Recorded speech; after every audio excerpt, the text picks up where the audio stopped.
C'est quoi la différence entre le captage et la voyance?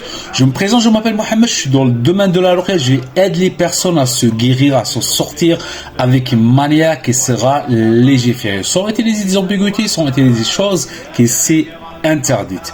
Alors, c'est quoi la différence entre le captage et la voyance? Je vous donne les deux solutions et comment les gens ils vous piègent et comment vous pouvez tomber dans des choses qui sont haram.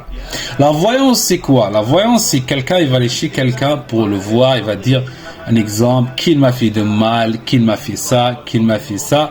Et le voyant, il va utiliser des cartes, il va utiliser des noms de maman, des trucs comme ça. Et après, il va donner des informations à la personne. Il va dire un tel, un tel, tel. Ces informations, il va les transmettre à la personne. Il va dire un tel t'a fait ça, un tel t'a fait ça, un tel t'a fait ça. Alors, le captage, c'est quoi? Le captage, on va venir chez le capteur. Lui, il travaille avec des djinns, il va nous poser des questions, il va travailler avec des djinns. Après, il va donner des choses qui sont dans l'invisible, qui va nous le révéler pareil. Est-ce qu'il y a une différence entre les deux? Non, pas de différence. Les deux fonctionnent à peu près avec la même manière. Le premier, le sorcier ou celui qui fait la voyance, il travaille avec des shayatines et des djinns.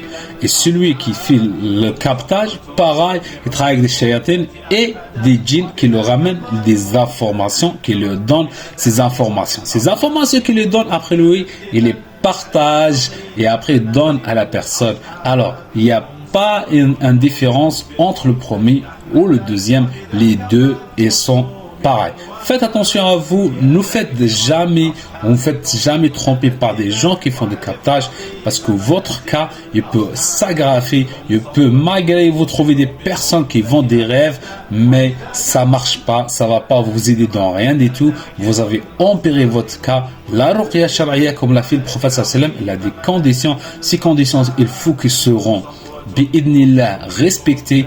Une fois on fait comme ça avec une manière qui sera légiférée, la guérison ça vient avec la permission d'Allah subhanahu wa ta'ala.